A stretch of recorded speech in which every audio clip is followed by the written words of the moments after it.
I've had this Fiat Panda for a week now, just to see how I get on with it. I thought I'd post a little video just with some thoughts on how it's like to live with. Just for a week, I've covered around 500 miles in it, which isn't too bad, I think. It's not all my mileage I covered in that week. There was a time when I left it and thought I'm going to take another car just because it was a bit too far.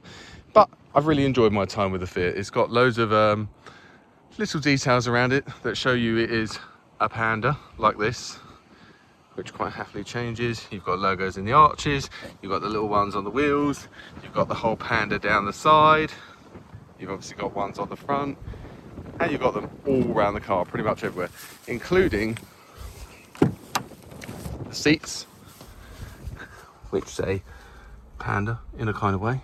You've also got the little Panda that's on the dash, you've got Panda in the floor mats, you've got Fiat under the door just there, and then you've got the ones in the back. So the seating position is set up for me. I'm over 6 foot tall, and in the back you can see that there is room, not a huge amount of room. I could move the seat forward and still drive comfortably, so you can fit people in the back, and it is certainly larger than the Renault 5.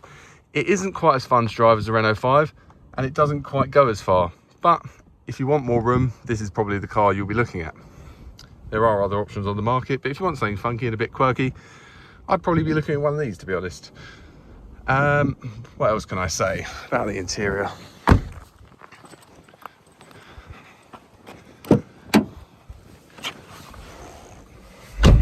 I'm a big fan of the steering wheel. It's nice that it's not too chunky like a lot of modern cars seem to suffer with, even the Renault 5 slightly. It's got really nice graphics, it's nice and simple, there's not too much going on. It's easy to use. I think you could put your parent in it and they'd be able to drive along without asking you loads of questions. It's got little cubby holes where you can move things around if you've got a really large drink or something else. It's got one up here. It's got the door pockets, which are reasonably generous.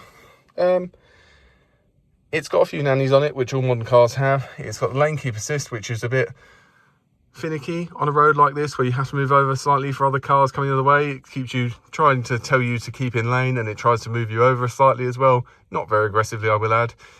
And it's also got the speed limit warning, which is not always correct as far as I've seen it. It estimates that 70-mile-an-hour zones are 60s and 50s are 60s, and it just gets confused sometimes, which don't we all. It's a generously sized small car. I know we all complain that small cars are now too big, but I don't think it's a bad size. It's reasonably narrow. It fits down the lanes quite nicely. It is quite tall, but then that gives you more room inside. The boot is also not a bad size. You can fit a fair amount of stuff in there. If you're a family, I don't see why you couldn't use it. I really like yet another Fiat badge, and I really like the rear lights. I'm curious to see how they last over the years, but I think they're quite funky. I think the whole car is quite funky, to be honest, and that's a reason to buy it. It's something different, something interesting. And people who really love a Panda love a Panda. It's had quite a good reaction from people as far as I've seen it. People do look at it. People like it's a Panda. They do complain it's too large, but it isn't a big car compared to a lot of things now. It's a nice little thing. It accelerates quite well. It's not super fast. It's 113 horsepower. The max range I've seen on the readout when I've charged it a couple of times to 100% has been 186 miles, which is absolutely perfect for around town. It's not a car you're going to do lots and lots of journeys in, lots of big journeys, lots of distance, but it will get you around town. You can go a bit further abroad in it and it will be quite happy.